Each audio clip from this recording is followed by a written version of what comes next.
everyone, and welcome to Sacred Rainbow Warrior. I am here out in life again by this gorgeous little rock pool here, which I'm going to use to explain part of the story. But today I'm talking about the 999 portal and the Great Split that's about to happen. I was asked by Spirit a few weeks ago when I started getting this information to start doing videos about it. I had to wait for it to ground inside me so that I could fully understand it and deliver it as wisdom instead of knowledge, and it's been extremely difficult. I mean, it feels like a nightmare scenario what's happening in the collective, and I'm going to share that. But first, I want to say that this portal on the 999. So 2025, you add those numbers up is 9, and it's a ninth of the 9, so it's 999. And because we live in this world where everything's upside down, it's also 666. So it's like this really strange portal of people either choosing for lower emotions or higher emotions. But it's not just a separation, the outward separation of humanity, it's an inward separation of you letting go of those parts that no longer serve. And that's what I've found really difficult, because there are parts of me which have clung on to me, which love me, and I love them, but they can't come with me. And this causes an enormous amount of grief. But I want to talk into the visions that I got, which are quite, well, they're disturbing to me, and I've spoken to them about, my friends and my partner, and it's been really difficult for me to understand why the collective is choosing this scenario, and so I had to understand it before I could share it. And I want you to know that the 9-9 split, you may not even feel it, but you're probably feeling it now. I know I'm feeling it now, and I know some of my friends are feeling it. But it happens spiritually first. And when I say spiritually, I mean it happens energetically inside you. And then when it happens energetically inside, it happens outside. So we may start to see more cracking open, more separation. I mean, in the news in England, we're seeing a lot of protests against all sorts of kind of things, distorted protests against immigrants, and using violence and things like that. And then protests against what's happening in the Middle East, things like that, protesting for love and peace. And so there's that obvious split that's showing itself on the outside. And so this 999 portal doesn't mean all of a sudden everything's going to change, but also there is that possibility as well, because if you've been following the signs and all of the talk that's been going on for decades about this solar wave, there is also that possibility. I'm not going to say there isn't, because there could be, and I think like myself, you're probably really tired and hoping that it comes. But I want to warn you that there are 3 ways, not 2 ways, in this split, and this is what my partner and I have been figuring out for years. And I couldn't have done this without Hazel, because of the level of integrity and sacrifice that she went through on her journey in order to understand this, and she taught me this. And it's all based around sexuality. And when I say sexuality, I mean life force. Now, humanity has been under enslavement through the, how do I say this, like an invisible enslavement that is right in front of us, and we have chosen to ignore it. I have been enslaved, and I've gone through that freeing process, and so has my partner. But I'm going to talk about sexual liberation and what that means. It doesn't mean what we've been taught it to mean. And so to lead into that, I'm going to share with you the ceremonial visions that I've been getting, which I've found really difficult, and I had to process, like I said, before I could share. And I'm sharing this for the people who are in alignment and have those fears. I want to say that you're not alone. And when I talk about this, because I found this very difficult. So I want to talk about what I saw. I saw a split in humanity between darkness and light, two choices. But like I said, there's three, and I'll talk about the third choice, which is a bit more, well, it's not, I'm not going to say it's complicated, convoluted, but it might seem that way. So split number one is dystopia, where I saw visions of buildings burning, empty buildings, people cooking their dinner out of trash cans, you know, violence, stealing stuff from shops like that. And I'm not going to say that's not going to happen, because it's a possibility. But then on the other side, in the light, there's this, the love and light brigade, I like to call them, because when I started my spiritual journey, I found that there's all these people that like to spread love and light, but don't accept and access their actual shadow, their darkness. And I found it very ungrounding, and it's very out of the body, in the head kind of medicine trip. And of course, I wouldn't be able to speak about that and make those observations if I hadn't done that myself. And I had to clean that out to myself and ground myself. That's, it's part of the process of reclaiming your place here on earth through the Earth Star chakra. Because if we're just working constantly through the crown, it doesn't land in the body. And in order to make more room in the body for those parts of yourself to land, and for that wisdom to land, you have to take steps towards your divine purpose and make those sacrifices of the ego. Now, the second vision I had was more damaging than I saw as more damaging than the dystopian future. And it's already started. I know it's started. I know both sides of these have already started, and I know the cracking's already started, and you've probably seen that. But it's really going to ramp up. And what I see is what happened in the 60s, this energy of polyamory is coming back in a big way, in a really big way. And the problem with that is it influences, so those people who are in power, who are promoting polyamory in the spiritual community, are not working from a place of integrity. And I will speak into this deeply. Like I said, I've had to embody this and understand this on a really profound level before I could talk about this.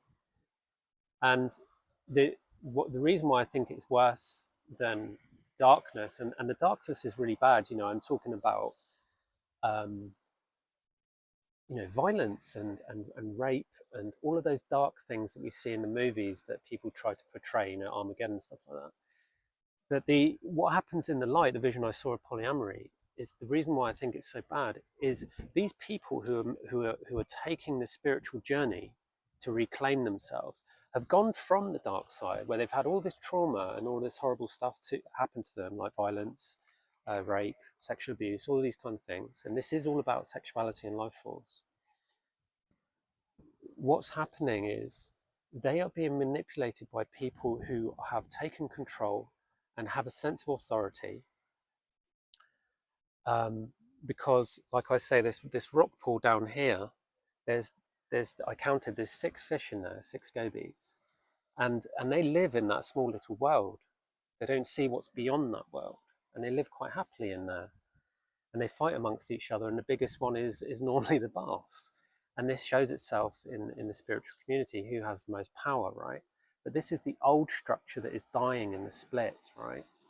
Now, what's interesting is, why is this energy of polyamory, why is this energy of polyamory coming in now? And it's because of freedom.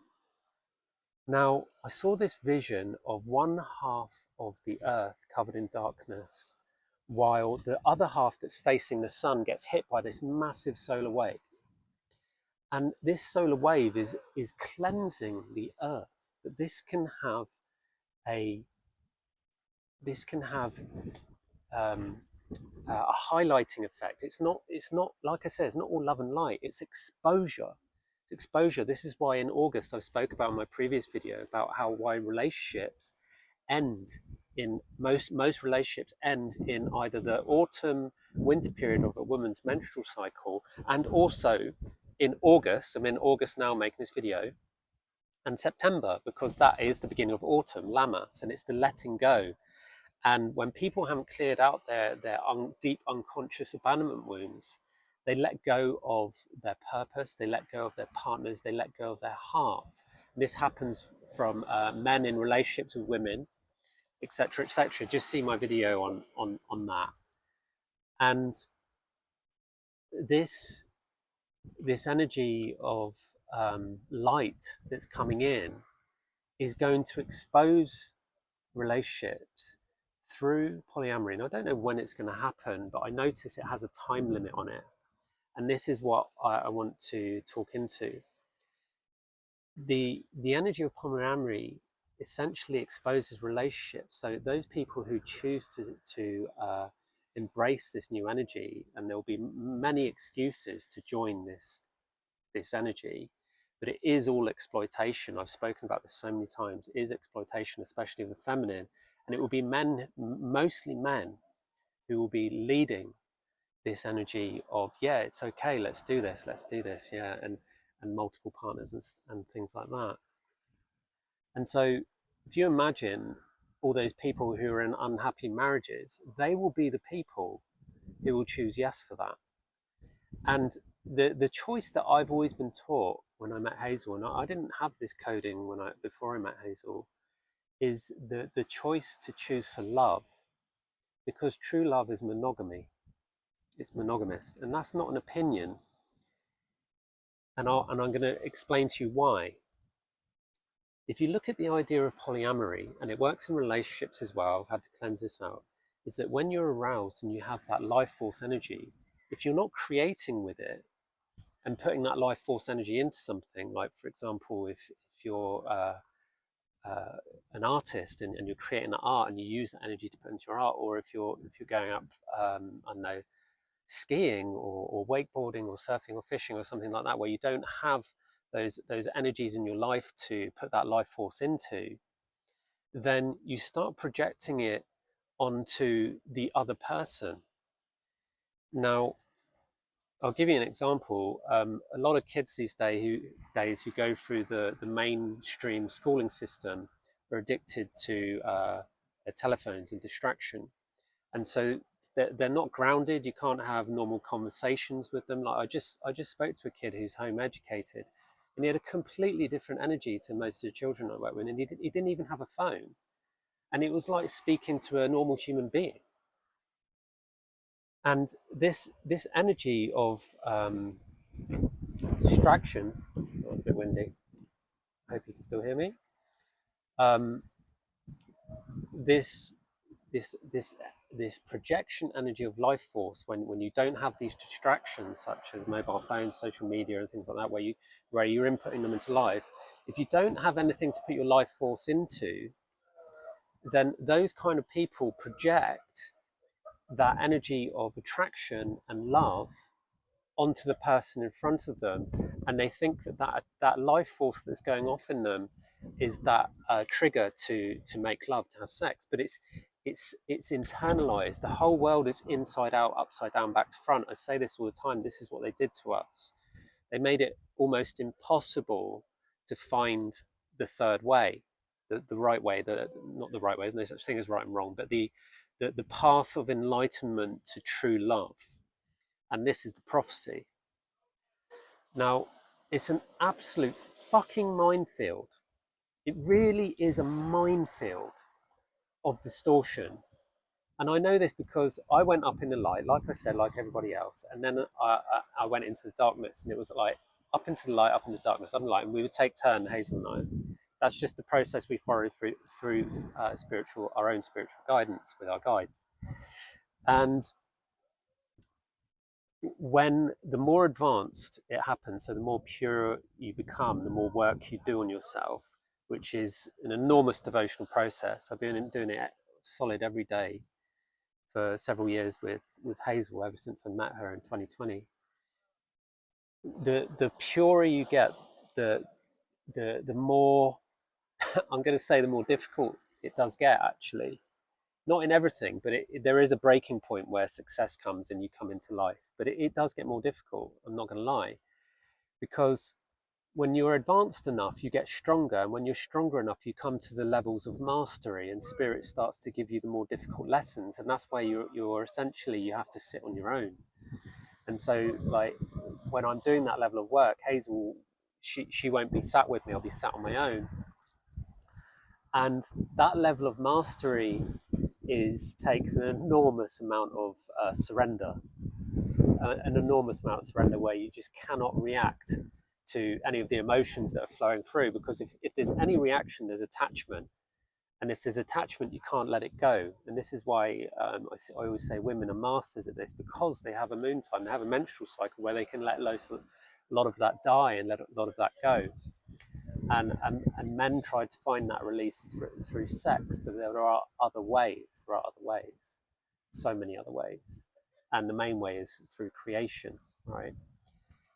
But on the topic of this projection, right? This is what I learned through Hazel, because she's a priestess of sacred sexuality. She trained under Rhiannon in Glastonbury, and she's turned all of her lessons into art, and the art has given me the coding. I received the coding through her art and through our conversations. And sacred sexuality and tantra and all of those things are completely misconstrued and are going through an enormous upheaval of distortion, where there are, even in Glastonbury, there are women who have trained, but are succubuses. A succubus is someone who feeds on the life force of other people. And so there is a lot of clearing out happening. And this exposure that's coming in of polyamory is exposing those people who are feeling this energy of liberation that's going to come in, because the whole world is going to feel this energy of liberation, and people are going to make a choice. Are they going to avoid the love that they feel within themselves and create destruction, which is what's been happening for thousands of years, and so that won't change, that will just probably get worse? Or will people choose to fall into this false light, so this false darkness and this false light, right? And like I said, I think the false light is more damaging, because these people who begin on the spiritual journey are vulnerable. They're very vulnerable, very sensitive. And for me, that is a nightmare scenario. That's a nightmare scenario. And because I've experienced what it's like to be betrayed by a woman and by men, not sexually. I'm heterosexual, but I've worked with my Akashic lifetimes, and I know that there's some really dark stuff that I've had to clean out of myself, like rape and things like that. And I've worked with Hazel, and she has her own journey as well. And I've worked with a lot of people who have their own life experiences on this. Like if you look at my warrior sessions and Michael and his story, it's incredible what he's had to go through, and that he's still here, and he's such an incredible human being, a man I can relate to and talk to on this level. And I want people to know that there is a third way, and I'm going to explain that third way. But I want you to know that these fears that you have, that you don't have to hold on to them. And the fears, the fears are real. I have these fears, and I'm still processing all of these visions that I've received. And this is I've sat in ceremony with spirit, and they keep getting deeper. This 999 split, more and more information about it, and it's really profound what's happening. This is a really big portal, and there's a lot going to happen in 2026 and 2027, but this 999 split is really powerful. It's a holy day. I highly recommend, and we've been told this by spirit, don't go outside. Create a ceremony for yourself. Take the day off work. I think it's on a Tuesday. Take the day off work, really, like take a day, either, take 3 days off, Monday, Tuesday and Wednesday. Really treat it like a holy day, and meditate with yourself, or sit in ceremony, but really take it seriously. That's what we're doing. And I'm in Wales at the moment, but on the 999, I'm going to be in the Lake District. Going to be near water. I'll always like to be near water because every time I go through ceremony, it's important to wash and anoint.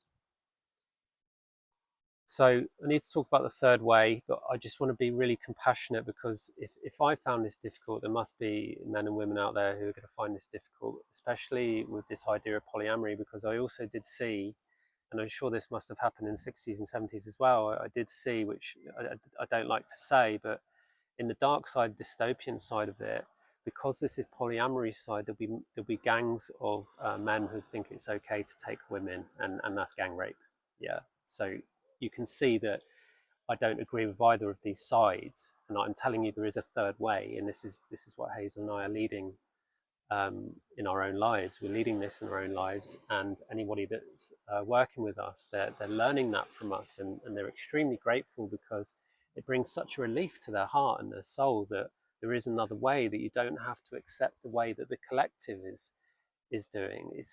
It's a false party that's coming. We're going to have our own party, and it's not going to be mass orgies. it's it's really absolute minefield topic of conversation. Now let's talk about the pure way, the third way. The third way involves dark and light as well, but the purity. So when Hazel and I talk about the dark, there's the darkness, the pure darkness of the masculine. I'm talking about as a man, not as a woman. The pure darkness of the masculine is that authority that sometimes comes with anger, and you've broken the rules. Authority, right? Very king energy. Then there's the deep energy, which is very Atlantis, underwater, and that's very deep feeling, not a lot of talking, very heart energy and sensual. And again, when I use these words which are related to sexuality, it does not mean sex. It does not mean sex. This is how brainwashed we have become, where everything is related around sex. Okay, and this is part of the real sensitivity and vulnerability being a man, of clearing this out, because of the distortions of perversion, exploitation over women and over our own bodies. The other side is the light. So as a man, again, I'll say I speak as a man, in as a the divine light, divine masculine, it's about honor and divinity. The light masculine is about joy and having fun. And that, I've said this so many times, many people find this, when I show this energy in front of people, they don't take me seriously. It can come across as immature, but it's not. It's not. We've lost it. It is a playful energy of innocence that comes from the light masculine. And so there's four archetypes there within myself, but I just want to concentrate on the dark and the light choices through this third way. So like I said, you got this dystopian choice and this love and light brigade choice, right? But in the third way, there's this complete alignment of sitting in your own sexual energy, not projecting it onto anyone, and receiving an enormous amount of love from life, and from yourself.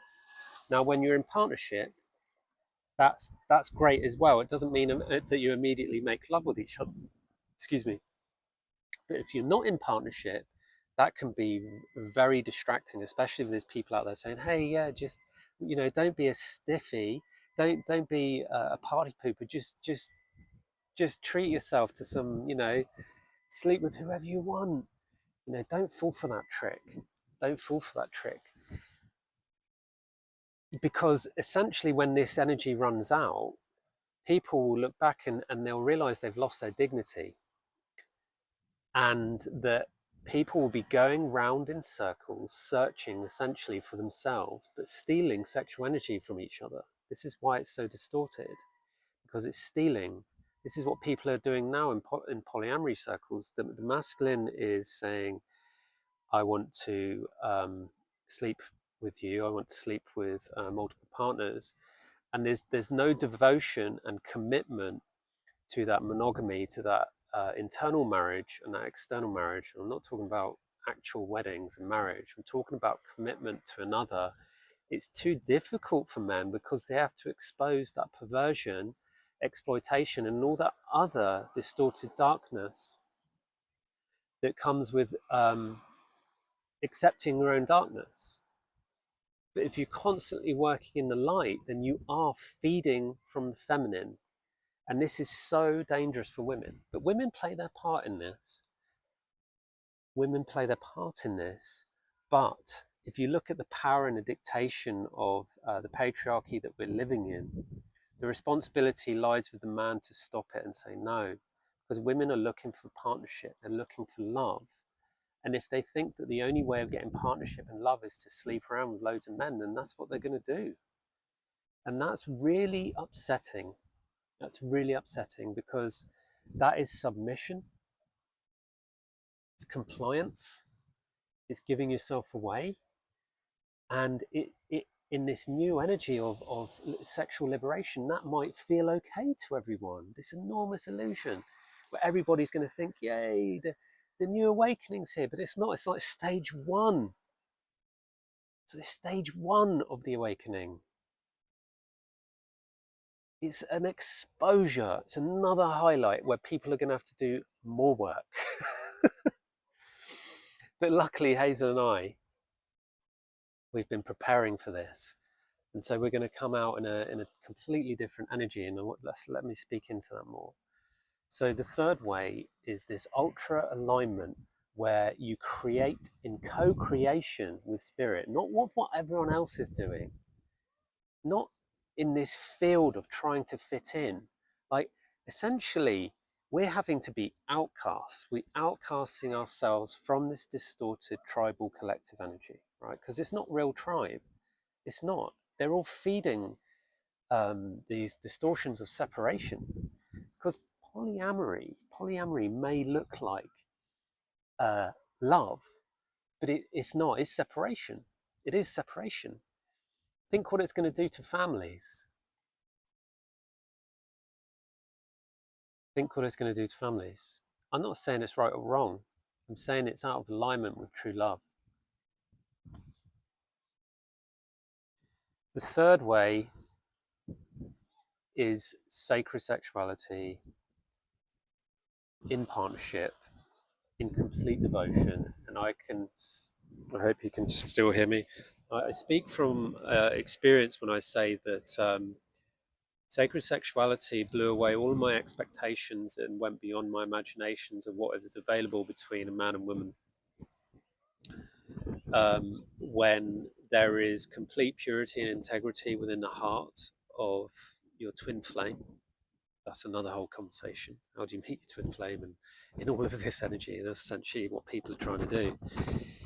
How do you meet your partnership? You have to create that love within inside you. This is what I'm talking about. How do you mirror that level of liberation, sexual liberation within yourself in order to attract the right person for yourself, so that you can devote yourself to that and not give yourself away to multiple partners? And there's so many excuses to not devote yourself to that, and that's not liberation. That's not sexual liberation. It feels like it is, but it's not, because you're looking for love in someone else. That's dogma. You're looking for love outside of yourself. This is what I'm trying to say.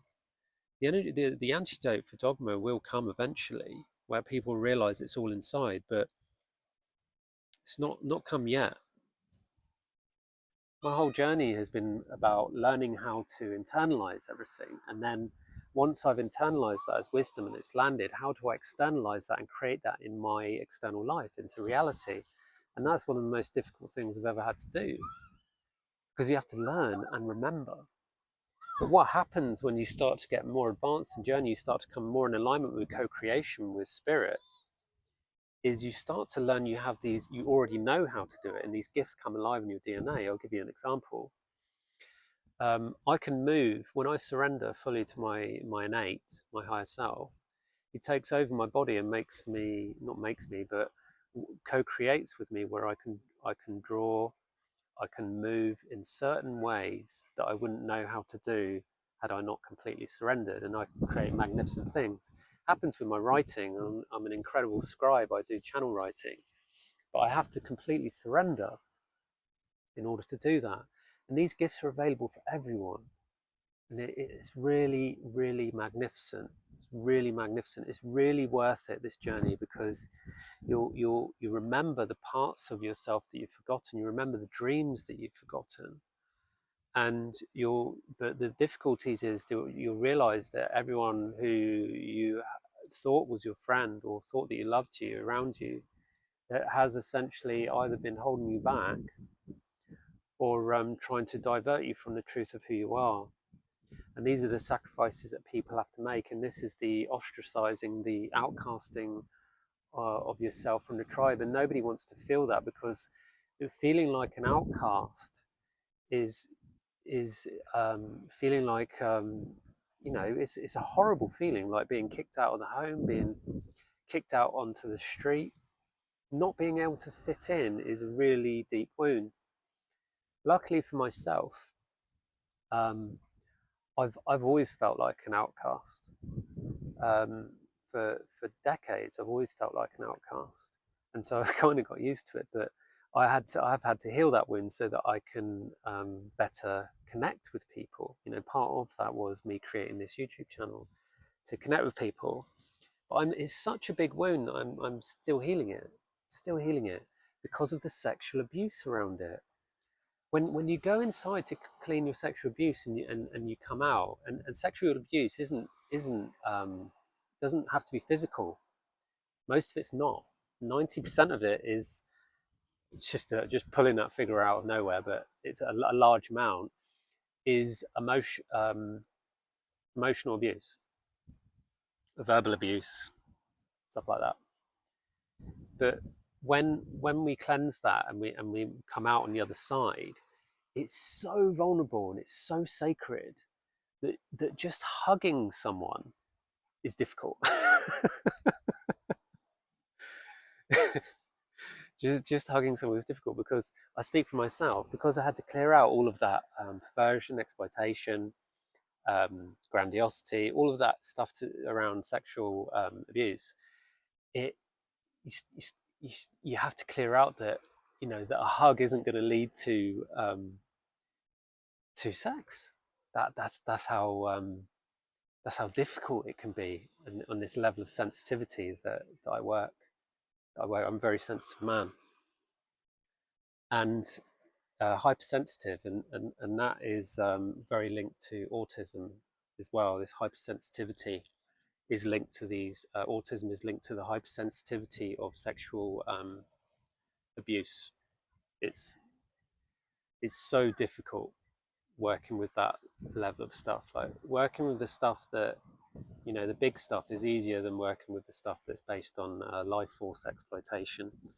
And the thing is, we have to take when I've done this journey, I've had to take responsibility for it, because when you start to blame other people, it doesn't get you anywhere. It's like narcissism. I had to take responsibility, say I'm a narcissist, in order to understand what it is in me, so that I could stop it being mirrored in other people. Therefore, essentially cut narcissistic people out of my life, because I cut it out of me. That's how empath works, super empath mirror work works. If you heal it in yourself, it won't appear in your life. So, for example, I healed violence in my life, and now I don't receive violence in my life, whereas before it used to follow me. And it's such a minefield for a man.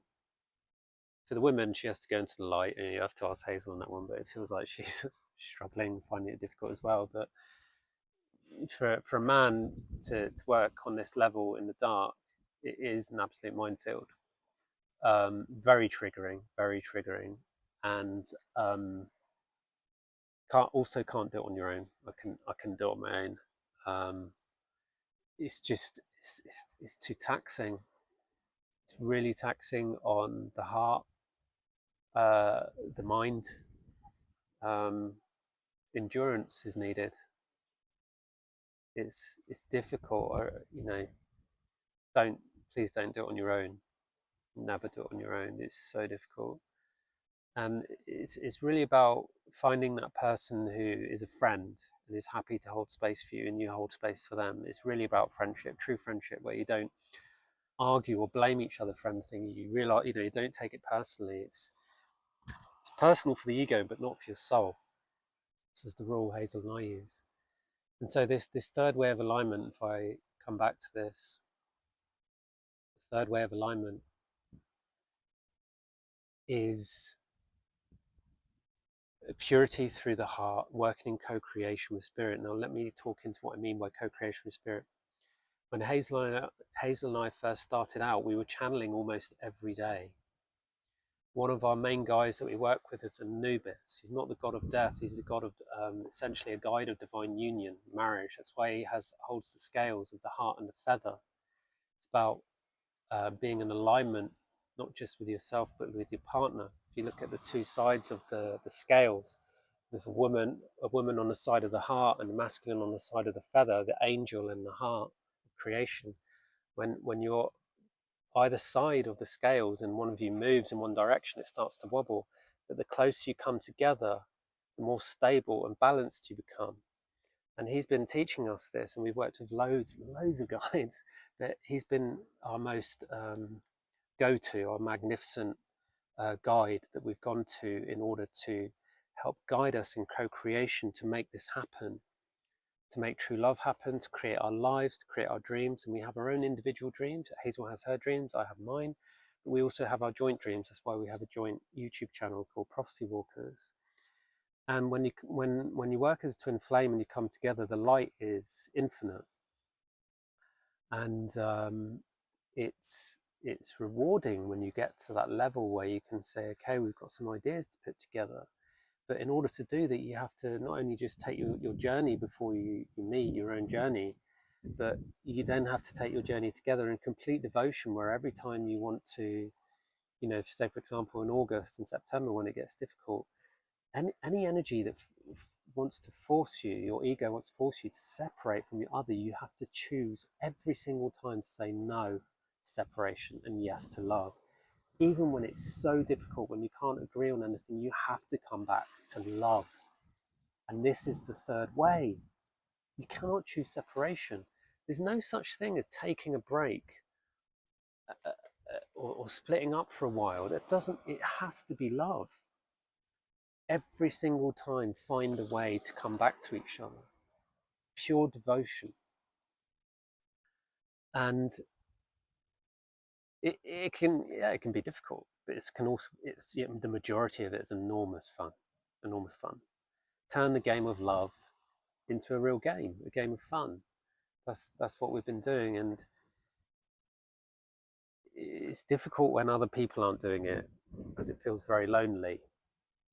But know that there are people out there doing it, and know that there is a third way in this split.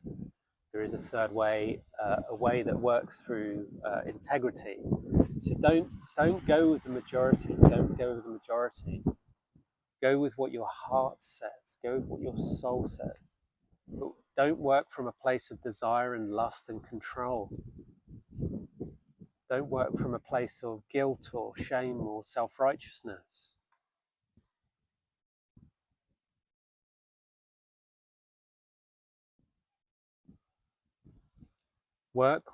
As a man, work with the energy of the sword, and make sure your sword is a bright white light, and stick it right in the ego, right in the heart.